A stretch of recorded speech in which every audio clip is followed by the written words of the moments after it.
E vamos lá. Dê uma olhada aí, gente, para ver se está saindo de vocês aí. Apareceu a tela para vocês? A mim não apareceu, Diego. Não apareceu? Não. Ixi, peraí.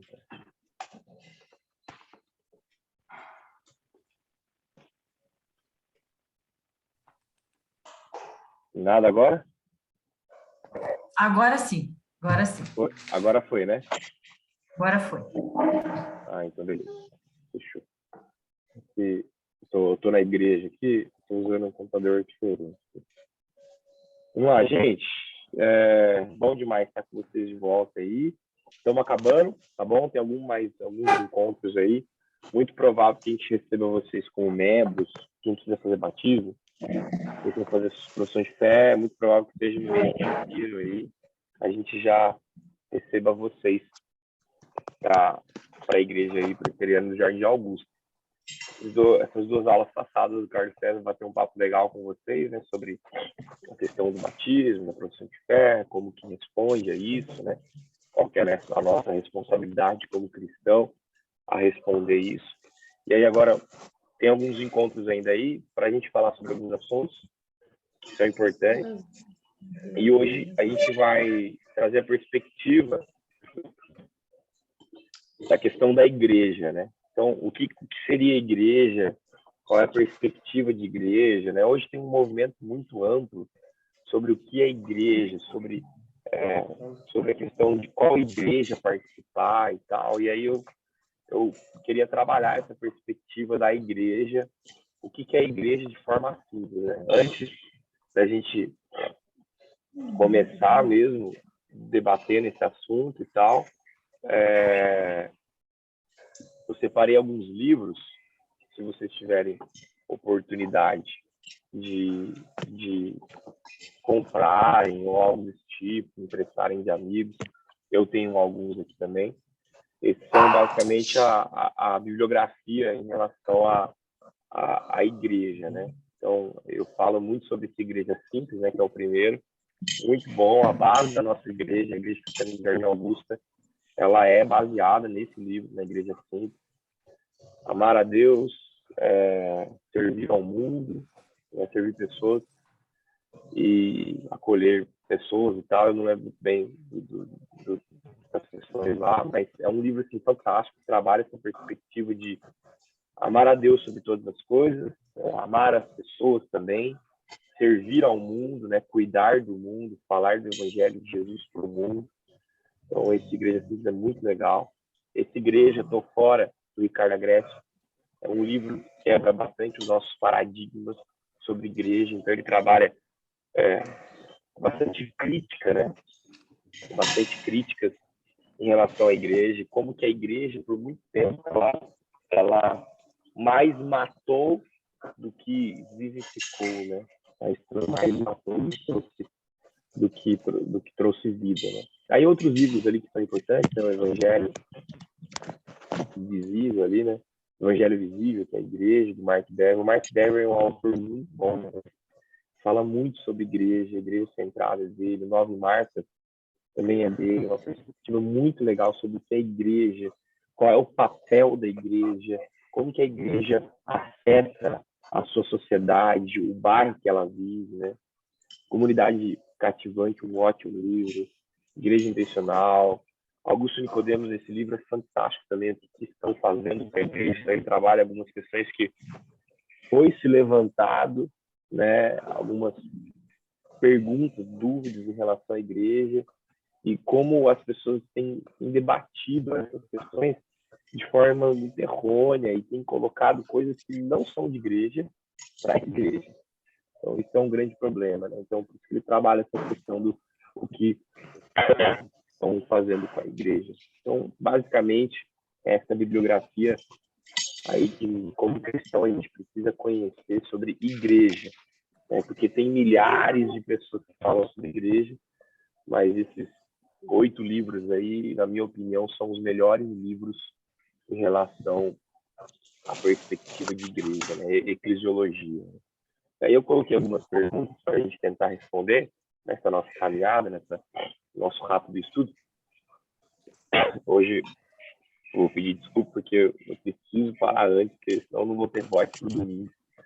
Então, eu vou fazer um pouco mais rápido aqui, se Deus assim permitir. Então, algumas perguntas que me fazem. Eu vejo muita gente fazendo perguntas sobre isso, né?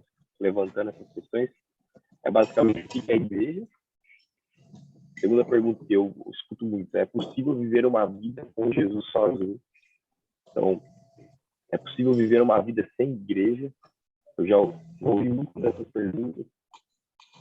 Ouvi muita gente perguntando assim: Diego, eu amo muito Jesus, amo muito a Deus, mas igreja é complicado, só tem gente hipócrita lá dentro. Então, eu não vou participar de igreja, eu não quero ser parte de uma igreja. Então, existe possibilidade de uma vida com Jesus sozinho, né? Existe pessoa mais importante ou menos importante na igreja? Será que tem um clero, uma perspectiva de ele é melhor do que eu, então ele responde mais do que eu, ele sabe mais do que eu, ele manda mais do que eu, que sou um mero crente, um cristão leigo, né? Será que tem essa questão de importância, né? Na minha caminhada com Jesus, é importante frequentar uma igreja. Tá, Diego, entendi a questão da importância da igreja, mas quanto eu preciso frequentar, né? Qual é a perspectiva de frequência? A igreja ela é importante, mas tá bom, e aí? Nas férias, eu não tenho férias de igreja, não tenho, né? Tem muita gente também que coloca igreja como problema, né? Igreja é o lugar do problema. Muita gente difícil, muita gente sistemática, muito pecador, muito mentiroso, muito adúltero, muita falsidade, muitas vezes. Então, e aí, igreja é só problema, né? Aí, talvez uma pergunta, né? Qual igreja que eu devo frequentar? Onde eu faço? Então, eu vou caminhar com alguns textos, peço também que vocês já peguem a Bíblia e a gente vai tentar responder algumas dessas perguntas, batendo esse papo sobre igreja. E eu tenho certeza que você já deve ter tido alguma frustração em relação à igreja, como eu, como todos nós, né? Nós temos frustrações com a igreja. É difícil lidar, porque precisa lembrar que igreja são homens, são mulheres, são pessoas frágeis, são pessoas pecadoras, né? Mas eu quero trazer a importância da igreja com alguns textos aqui, né? Então, o primeiro texto aí, Tito 2, 14, segundo capítulo de Tito, ele trabalha um texto muito legal, que ele fala assim, vou pegar desde o 11 aqui. Porquanto a graça de Deus se manifestou Salvador a todos os homens, educando-nos para que, renegadas as impiedades e as paixões mundanas, vivamos no presente século sensata, justa e piedosamente, aguardando a bendita esperança e a manifestação da glória do nosso grande Deus e Salvador Jesus Cristo, o qual a si mesmo se deu por nós a fim de redimir-nos de toda iniquidade e purificar para si mesmo um povo exclusivamente seu, zeloso de boas obras. Interessante, né? Quando isso nos chama, coloquei alguns parênteses ali, né? Cristo morreu para, a ideia é que Cristo morre a fim de nos redimir. Nos redimir do quê? De toda a iniquidade. Então, quando ele nos redime de toda a iniquidade, da perversidade do nosso coração, dos nossos pecados, dos nossos problemas.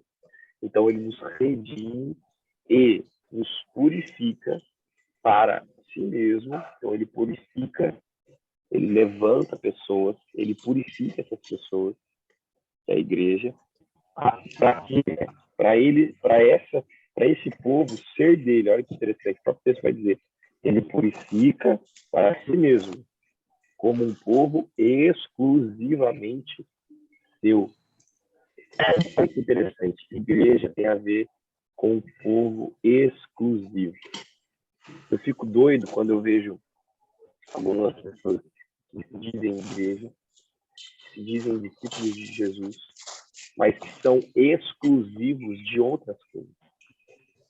São exclusivos de ideologias, são exclusivos da família, são exclusivos do dinheiro, são exclusivos do bem próprio, são exclusivos do comodismo, são exclusivos da secularização, do relativismo.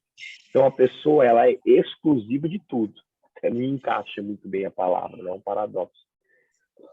Não dá para entender muito bem isso. Mas quando eu entendo que eu sou um filho de Deus, redimido por Cristo, como o próprio texto diz, eu entendo que eu sou um povo exclusivo de Deus. Esse texto ele é lindo. Ele vai dizer, olha, ele nos redimiu de toda iniquidade. Então, ele nos redime da iniquidade. Ele tira a gente da iniquidade. Ele purifica, ele limpa, né? Depois de tirar a gente dessa iniquidade, ele limpa e ele traz para perto. Ele está dizendo, olha, agora ele é meu. É como um pai mesmo que adota um filho que está perdido na rua. Antigamente tinha muito isso, né? O sistema de adoção era diferente. Quantas famílias receberam crianças na porta de casa? Lamentável isso. Mas aquele pai pega, aquela família pega, aquela mãe pega, redime aquele filho que está perdido, foi entregue ali, que talvez esteja sujo. Então ele redime, ele limpa, e ele traz, ele fala, ó, agora ele é meu. Então, a partir daquele momento, aquela família não responde mais. Ah, aquela criança não é minha. Aquela criança foi deixada. Não, aquela criança é minha. Ela faz parte da minha família. Ela é minha. Ela é da minha família. Ele é meu filho, minha propriedade. Então, a ideia de igreja tem muito a ver com um povo exclusivo, com a ideia de corpo. Né? É um povo, é um corpo exclusivo. É interessante que o texto ele vai terminar assim, né? Tá, esse povo exclusivo, ele é de Deus, ele é de Cristo, ele é exclusivo. Mas para quê? Isso também pega hoje em dia nas nossas igrejas, porque as pessoas participam das igrejas e ficam pensando muito. O que parece muito é que igreja se tornou mais um clube. Então eu pago uma mensalidade, que é o dízimo. Eu tenho um líder lá que puxa algumas reuniões, os pastores. E eu tenho um grupo ali pequeno que eu participo de uma comunhão, um grupo pequeno. Então, ficou-se mais uma ideia de clube mesmo. Isso está errado. Porque a igreja não é clube. Tem um objetivo. O próprio texto vai dizer no final aqui que ele redime, ele purifica, ele traz para si mesmo o povo exclusivo dele. Para quê? O zeloso de boas obras. Você vai falar um pouquinho mais à frente, alguns desses textos próximos, que o objetivo da igreja ela tem a ver com a edificação, a ideia do corpo. Quantas pessoas vieram falar para mim, Diego, nessa pandemia foi tão bom, que eu tive meu cristianismo aqui sozinho. Gente, é praticamente impossível você ter um cristianismo sozinho. Cristo chamou 12. Se ele quisesse fazer uma igreja só solitária, ele não teria chamado 12 apóstolos, 12 discípulos ali próximos. Depois dos 12 começa a vir 100 discípulos, depois mais 3.000 discípulos. E a igreja começa a multiplicar. Então, uma pessoa que não gosta de gente, uma pessoa que não tem ela precisa ser realmente transformada, porque igreja é gente, igreja é acolhimento, igreja é a edificação mútua. Essa ideia da edificação, a ideia realmente de você vir, é de você ir à igreja, naquele dia você está chorando, é você ser consolado por outra pessoa. Então você é consolado por aquele irmão que está um pouquinho mais forte que você na fé. E outro dia você vai consolar o outro que está chorando. Então essa ideia do ser zeloso, definitivamente, desse zelo das boas obras. Diego, mas eu não faço nada na igreja. Então você precisa levar um chacoalhão. Esses dias eu ouvi uma analogia do Cortella muito legal, que ele fala assim que o ser humano ele precisa ser igual um tapete. De vez em quando ele precisa levar um chacoalhão para tirar a poeira e dar uma renovada nele. Então, se você está numa igreja e você não serve, e você não contribui, não edifica, da sua maneira, da maneira que você entende, né? Naquilo que você sabe que você tem um dom, você está fazendo igreja errado, vamos dizer, né? Eu vou passar um pouquinho mais rápido, que aí tem alguns textos legais aqui que a gente vai conseguir trabalhar um pouquinho nessa ideia do corpo, né?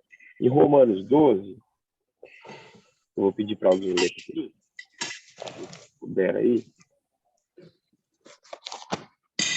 Então, uma perspectiva de igreja, segundo Paulo, Romanos 12, 4 a 8. Alguém pode ler para mim, por favor? Porque assim como num só corpo temos muitos membros, mas nem todos os membros têm a mesma função. Assim também nós, conquanto muitos somos um só corpo em Cristo e membros uns dos outros, tendo, porém, diferentes dons, segundo a graça que nos foi dada, se profecia, seja segundo a proporção da fé, se ministério, dediquemo-nos ao ministério, ou o que ensina, esmere-se no fazê-lo, ou o que exorta, faça-o com dedicação, o que contribui com liberalidade, o que preside com diligência, quem exerce misericórdia com alegria.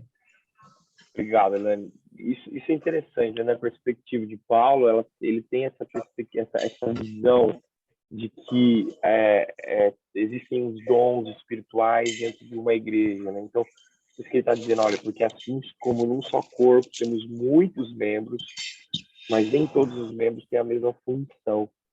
Então, eu não posso esperar algo de alguém que não é a função dela.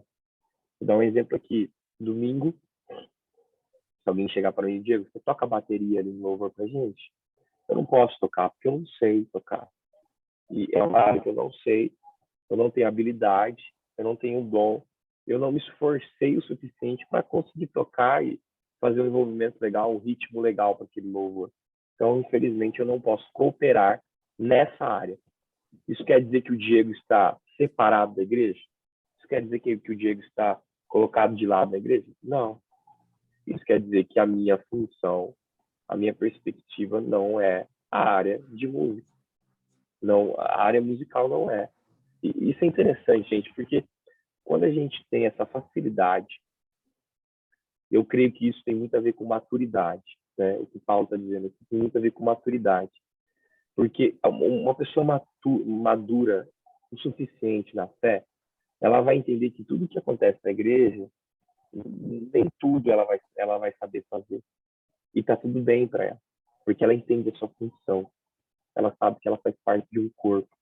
Então, ao mesmo tempo que ela entende isso, ela se submete a um trabalho em equipe. A igreja tem muito a ver com isso, um trabalho em equipe, uma cooperação. Uma pessoa que tem dificuldade em trabalhar em equipe, em fazer uma cooperação, ela vai ter dificuldade com a igreja, porque a igreja é cooperação. Quando eu chego no domingo à noite para pregar aqui, eu chego aqui, as luzes já estão acesas. Tem água no bebedouro, o ar-condicionado está ligado, o púlpito está lá no centro, os louvores estão ensaiados, o som já está ligado, as luzes estão todas acertadas, os diáconos já abriram todas as portas, está tudo certo. Diego, mas você não fez nada? Não fiz nada disso. Então, mas qual é a sua função? Minha função hoje, pelo menos, tem a facilidade da questão de ministrar.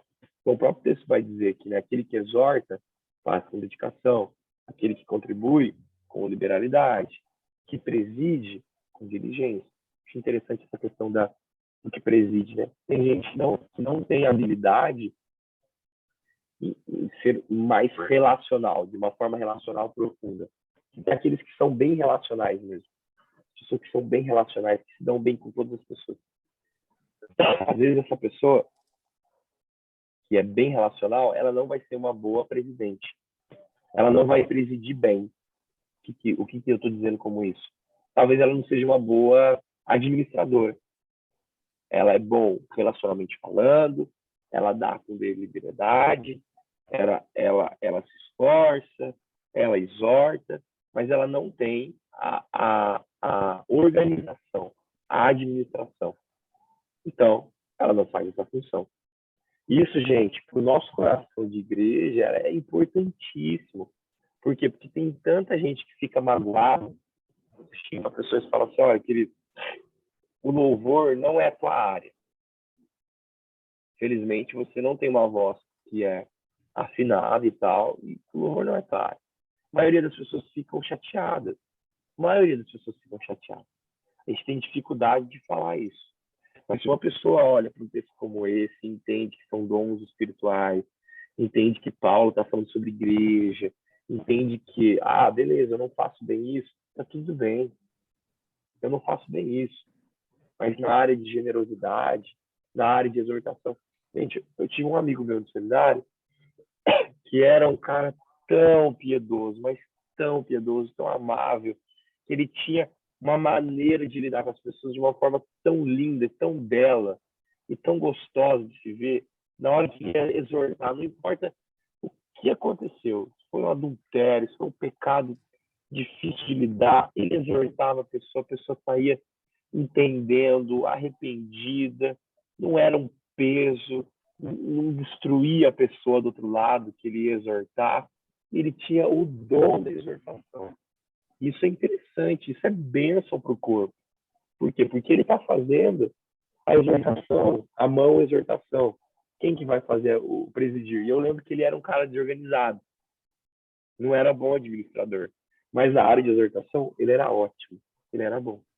Então, essa é a ideia do corpo, a ideia de que cada um tem a sua funçãozinha, mesmo que eu lembro muito de uma, eu já contei essa história algumas vezes, principalmente em São Augusto, eu tive um amigo meu que ele eu conheci ele numa missão que eu fiz no sertão de Minas, muito legal. O nome dele era Zé, e ele tinha deficiência física e um pouco mental. Ele tinha bastante deficiência física mesmo. Ele andava e tal, mas ele tinha problemas no braço, um pouco na perna. E ele foi ordenado como diácono da igreja e ele cuidava do ministério da água. Então, toda a questão da água na igreja era ele que fazia. Troca de galão, pagamento da conta de água, limpeza de alguns lugares que usava água. Se estava faltando água, você não estava. Se a caixa d'água estava cheia, você não estava.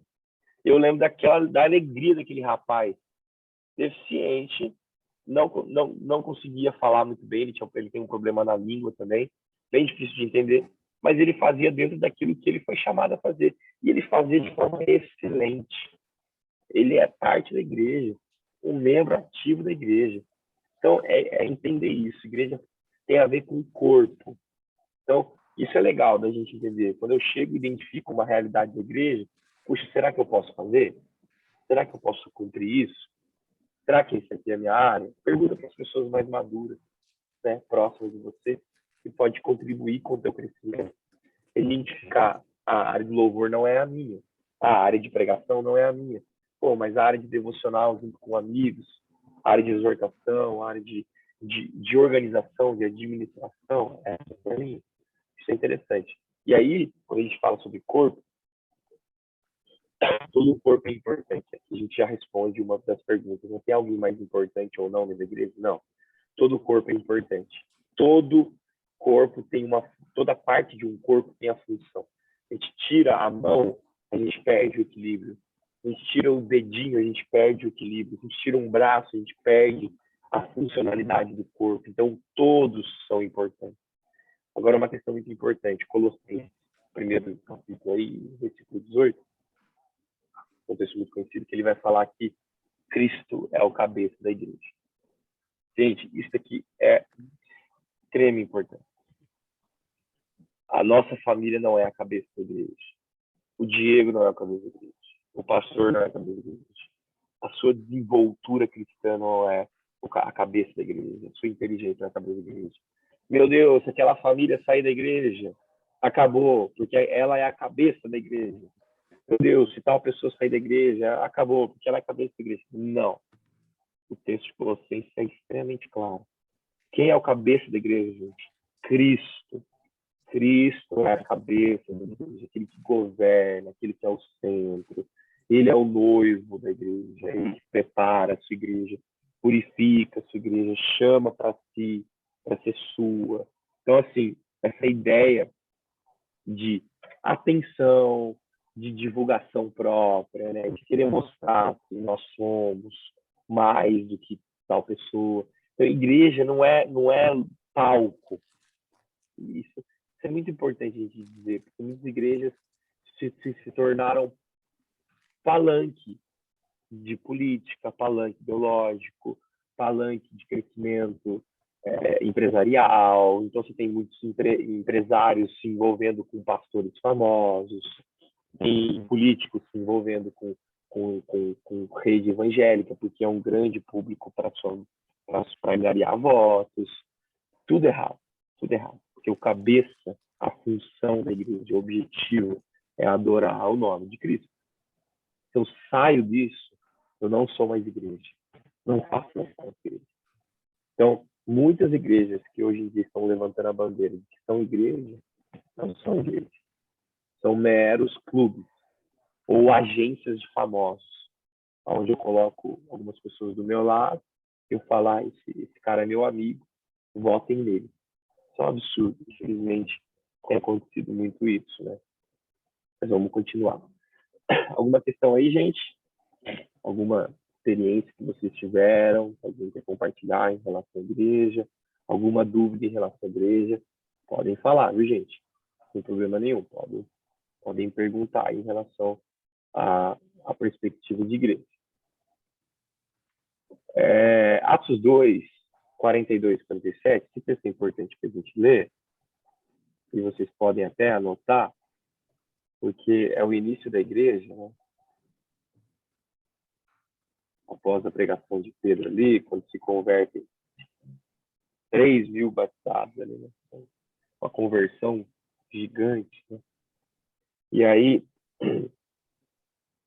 ali nesse texto aqui, a gente encontra a simplicidade, né? Como que os primeiros discípulos de Cristo viviam como igreja, né? Aqui, gente, quando vocês tiverem dúvidas sobre igreja, mudei de lugar, mudei de cidade, né? Não tem outra igreja para participar, além da nossa igreja e tal.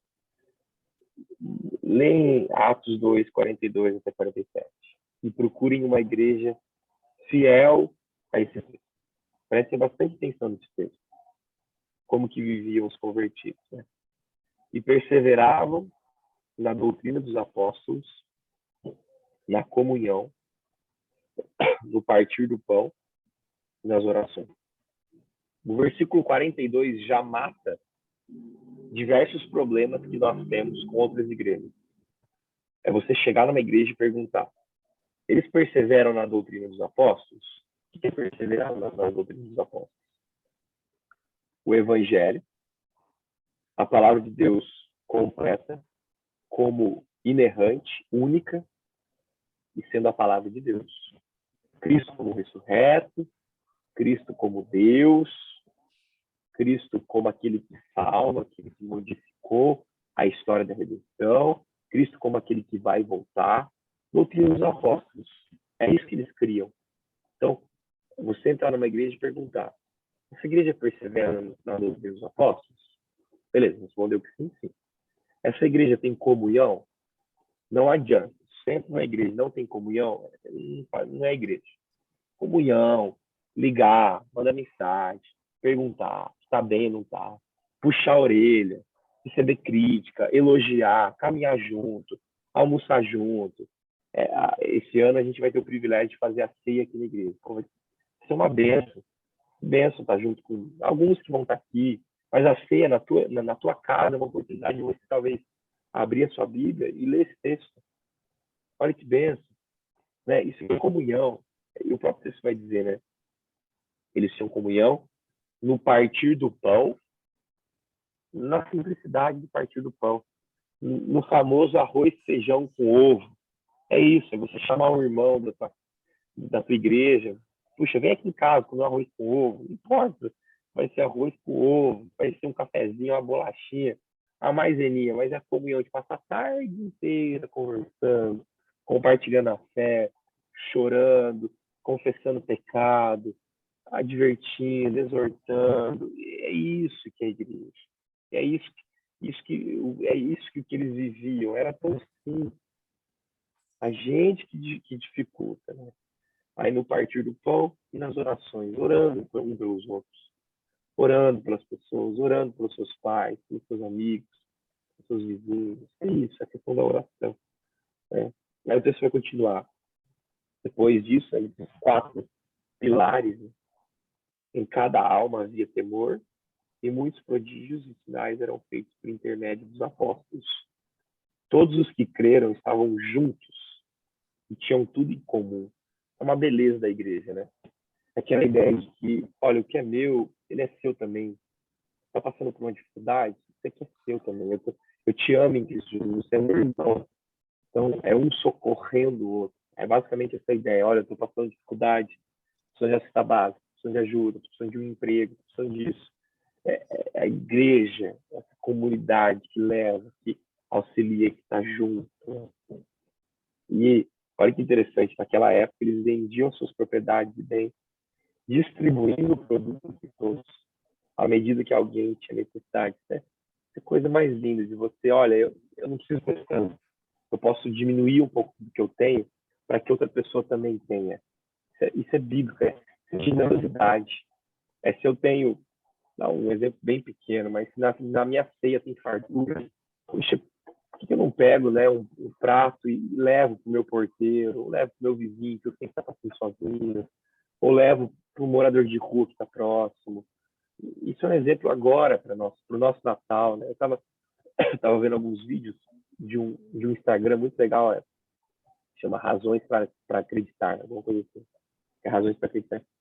E o cara iniciou uma coisa linda. E aí ele pegava algumas cestas básicas, saía pela cidade dele, e ele deixava na frente de uma casa, ele batia no portão e ele saía. E aí ele gravava a reação das pessoas, recebendo aquela cesta básica. Eu lembro de uma senhora que recebeu, ela pegou o óleo, o feijão, o arroz, olhou para os céus e começou a agradecer e começou a chorar sozinha e pegou aquela cesta básica e levou para dentro de casa. É isso, gente. É essa comunidade do reino. Eu estou falando de um mínimo detalhe de generosidade. Tem outros diversos, um abraço, um beijo, uma maneira de você ligar para uma pessoa, de você orar por ela, né, de ter esse envolvimento. Isso é muito legal, né? E aí eles continuam, né, no versículo 46. Diariamente. Olha, era algo diário. Isso aqui é interessante. Tem muita gente que acha que igreja é só domingo. Vida de igreja, uma pessoa que entende que é igreja, que é templo do Espírito Santo, entende essa palavrinha aqui. Diariamente, perseveravam unânimes no templo. Olha a ideia de diário. Era diário, aquela perseverança no templo, na amizade dos amigos. Era diário. Partiam pão de casa em casa e tomavam suas refeições com alegria e singeleza de coração. Acho que um aspecto também da igreja que é interessante a gente lembrar aqui, e que se perdeu muito, é a questão da simplicidade, da singeleza. Lembrem aí das igrejas, os mais velhos, aqui há 40, 30 anos atrás. Tinha igrejas que não tinha ar-condicionado, não tinha ventiladores, os bancos eram sempre de madeira. Então, essa singeleza que tinha antigamente, mas não era tão importante essas coisas. Agora, o problema, muitas vezes, das nossas igrejas é que se tornou importante os detalhes e se perdeu a singeleza de coração. Perdeu-se a singeleza, a simplicidade, o partir do pão. Não importa se é um pão pequeno, sabe, na guia, mas essa singeleza, o cafezinho. Então, isso tinha muito naquela época. E a gente precisa lembrar e trazer para a gente. É isso aqui, igreja. Aí ele encerra no versículo 47, louvando a Deus e contando com a simpatia de todo o povo. Enquanto isso, acrescentava-lhes o Senhor dia a dia os que iam sendo salvos. A ideia aqui, né, de que eles louvavam a Deus, né, e contando com a simpatia de todo o povo. Cara, isso é lindo demais. Por quê? Porque hoje em dia, pergunto para uma pessoa que não é crente, ela olha para a igreja, ela fala, A igreja é um bando de alienados, a igreja é um bando de hipócritas, a igreja é sem vergonha, a igreja é isso, a igreja é aquilo, a igreja é isso, a igreja é pecadores, a igreja é aquilo. A igreja... O mundo odeia a igreja. O mundo não gosta, a igreja se tornou aquela que é a juíza, aquela que aponta só e tal. Esse texto está dizendo o quê? Louvando a Deus e contando com a simpatia de todo o povo. Era basicamente assim, o imperador passava, o governador passava, o guarda, o líder romano passava, olhava e falava assim, nossa, esse povo é gente boa demais, né? O que é que eles têm? Não importa, passava o mendigo, passava o cego, passava o de alto escalão, passava todo mundo, todo o povo passava. E olhava para aquele povo de Deus se reunindo nas casas, comendo, batendo papo. O povo olhava para eles e falava assim, gente, que povo diferente, eu quero fazer parte disso. Igreja é passar esse sentimento para as pessoas, onde as pessoas vão olhar e falar, eu quero fazer parte disso. Como que faz para fazer parte disso?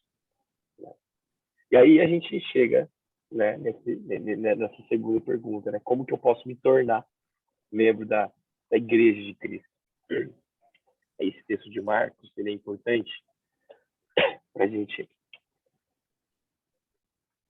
colocar aqui.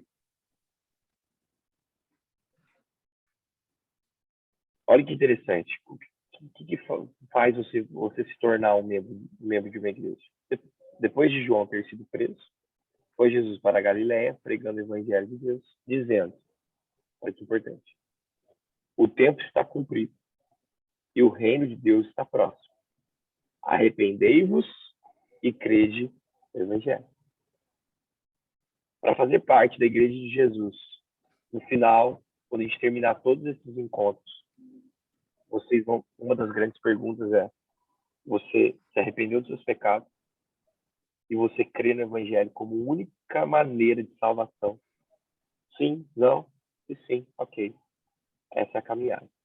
Então, como identidade daquele que faz parte da igreja de Cristo ela é uma pessoa arrependida dos seus erros, dos seus fracassos, dos seus pecados, diariamente. E ela crê no evangelho. E aí ela confessa publicamente. Por isso que profissão de fé é a publicação, é a profissão de fé, é você publicar para os homens, é você confessando o nome de Cristo perante os homens. Aquele que confessa o meu nome perante os homens, eu confessarei perante o meu Pai. Aquilo que o texto está dizendo. Mas aquele que não confessar, isso eu não vou confessar perante o meu Pai. Então, essa é a ideia. A marca de discípulo é arrependimento e fé no Evangelho. Se tem arrependimento de coração e tem fé no Evangelho, você faz parte da igreja de Cristo. É interessante, porque às vezes você conversa com pessoas e as pessoas falam, eu não me acho tão ruim assim. Eu sei até que sou bom. Eu não me arrependo de alguns erros que eu fiz. Eu não acho que eu sou tão pecador assim. Eu fiz aquilo lá porque a pessoa merecia. Essas são frases de pessoas que não são discípulos de Jesus.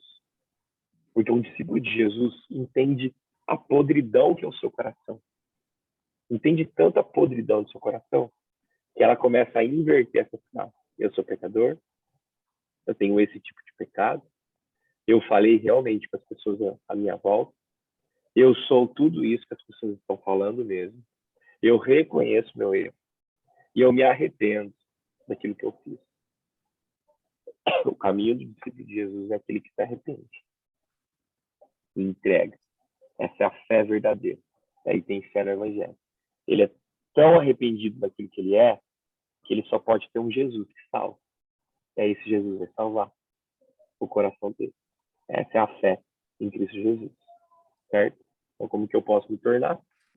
Arrependimento, fé verdadeira. Isso aqui eu coloquei, mas não vai dar tempo, senão vai ficar muito tarde. Eu quero terminar já, que a voz está sumindo aqui. Mas eu coloquei um relacione corretamente. Se tiverem a oportunidade de tirar foto, se puderem fazer em casa, eu estou gravando aqui também. Mas a ideia de Paulo ali, né, não só de Paulo, mas a perspectiva, né, do que é a igreja, que, né, tem exercer os dons, né, adoração faz parte da igreja, adorar quem Deus é. evangelismo, igreja, ela é evangelismo, não tem como tirar evangelismo de igreja. Então, toda igreja é uma igreja de portas abertas, é uma igreja que busca novos horizontes, porque ela tem essa ideia de expandir, né? A ideia de suprimentos, então, de trazer o alimentar do povo, comunhão, gente, isso aqui é importantíssimo, glorificar a Deus, a igreja tem esse papel de glorificar a Deus para sempre, né? Então, esses são os textos para você conseguir linkar aí um com os outros, né? Eu vou passar um pouquinho mais rápido aqui. Então, Efésios 4, 15, 16, vai dizer por que Deus nos une, todos os discípulos, em um só corpo. Basicamente, esse texto vai dizer sobre a questão do crescimento, maturidade. Todos nós precisamos de todos. Então, eu cresço com a pessoa que sabe um pouquinho mais na área de oração. Eu sou uma pessoa que não oro tanto, então eu cresço com a pessoa que sabe orar um pouquinho mais do que eu, que pode me ensinar. Então, essa ideia da união, né? Existe algum membro do corpo que seja mais importante que o outro, ou que seja desnecessário e tal? Não. Todos são um mesmo corpo, um único corpo, apontando a Cristo Jesus como cabeça, né? João 17, ali em toda a Bíblia, há registrada apenas uma oração de Jesus por nós. Jesus pede. O texto eu quero até abrir, para a gente ver essa oração, que eu acho legal para a gente colocar aqui. João 17, 20. Olha que interessante esse texto. Não rogo somente por estes, mas também por aqueles que vierem a crer em mim, por intermédio da sua palavra, a fim de que todos sejam um, como és tu, ó Pai, em mim e eu em ti, também sejam eles em nós, para que o mundo creia que tu me enviaste. Eu lhes tenho transmitido a glória que me tens dado, para que sejam um, como nós o somos. Eu neles e tu em mim, a fim de que sejam aperfeiçoados na unidade, para que o mundo conheça que tu me enviaste e os amaste, como também amaste a mim. Então, a ideia aqui é que Jesus fez apenas uma única oração para aqueles que estão vindo, né? Então, quando ele fala aqui, não rogo somente por estes, né, os discípulos, os próximos, mas também por aqueles que vierem a crer em mim. Está falando da gente, por intermédio da sua palavra, Bíblia, a fim de que todos sejam um. Então, igreja é unidade. O Carlos César fala uma frase muito legal que eu gosto, que igreja é unidade na diversidade. Então, você tem o cristão idoso, que às vezes gosta mais dos hinos mais antigos, de cantar aqueles corinhos mais antigos, de uma liturgia um pouco mais, né, conservadora.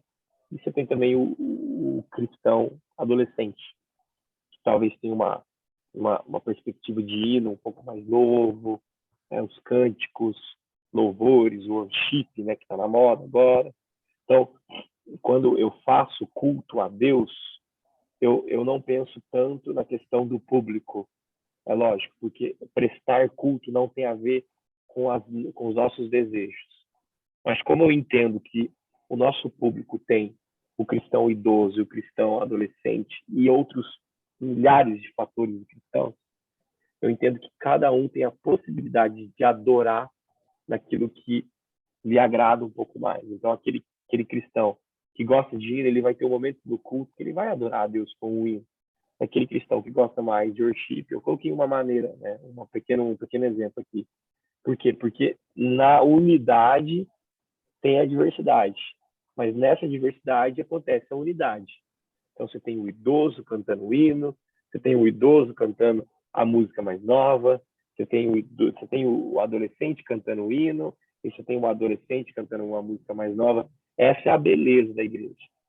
Você tem gente que vota no Lula, você tem gente que vota no Bolsonaro, você tem gente que gosta de carne, você tem gente que é vegetariano, Se tem gente que gosta de praia, se tem gente que gosta de campo, se tem gente que gosta de cidade, se tem gente que gosta de sol, de chuva, se tem gente de todos os tipos.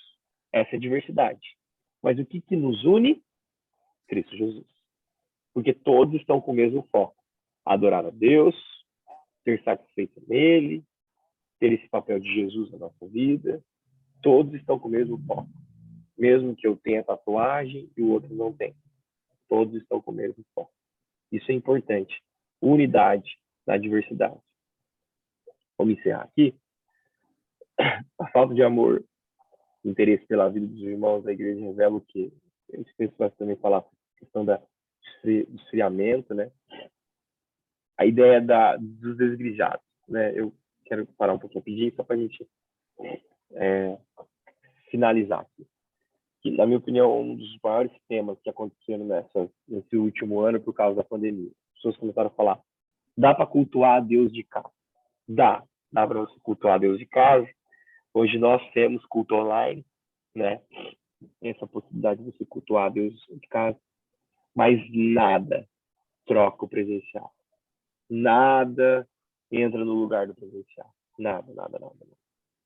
Comunhão, comunidade, o povo aqui, a conversa pós-culto, pré-culto, a exortação, a amizade, o louvor a Deus junto, em comunidade. Nada, gente, entra no lugar disso. Por isso que eu até coloquei essa frase que eu achei muito legal, diz assim, igreja não é salvação, mas o salvo quer estar na igreja. Igreja não é salvação. Igreja não salva ninguém. Quando eu falo igreja, templo, né? Templo, presbiteriana, denominações e tal, pastores, famosos. Salva ninguém. Nós aprendemos. Salvação está em Cristo Jesus, quando ele chega e fala, arrependei-vos e crede no evangelho. Mas quem é salvo não aguenta ficar longe da igreja. Então, essa onda de desigrejados, essa onda de gente, na minha opinião, muito sem vergonha, que é um cristianismo light, né? Que, eu vou ficar aqui no meu cantinho, né? O Carlos César fala muito, né? Eu no meu cantinho e você no seu. Então, isso não existe, gente. Igreja é igreja de comunidade, de troca de afeto, de sentimentos, de choro, de perguntas, de questões, de abraços, de conversas, de partir do pão. Como que você parte o pão pela internet? Parte um pão aqui agora, você não está participando dessa comunhão que eu estou partindo o pão comendo, eu estou comendo sozinho.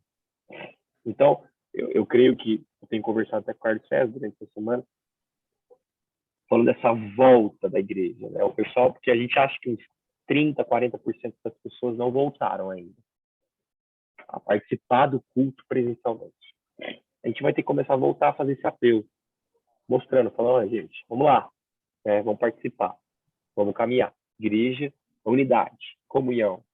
Não existe. Desigrejado é um cara desigrejado, é um cara que não ama Jesus. E aquele que é salvo ama estar com pessoas salvas. Pessoas que amam a Jesus também, que levam a caminhada de uma forma madura e que te leva para a maturidade também. A igreja faz muito parte disso. Edificação mútua, conversas que levam à espiritualidade mais profunda, né?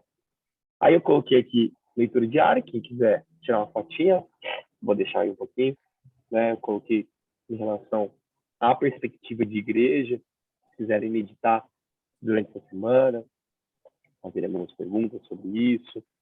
A igreja, corpo de Cristo, né? Como que são os dons, como que acontece, e tal, isso. Aí, sobre igreja presbiteriana, a gente vai ter um encontro aí que a gente vai tentar tirar algumas dúvidas em relação a propriamente a igreja presbiteriana, como que a igreja presbiteriana se organiza, liderança da igreja, confissão, sínodos, né? Quais são os símbolos também, e a gente traz essa perspectiva para todos, tá bom? Então é isso aí. Deixa eu dar o stop aqui.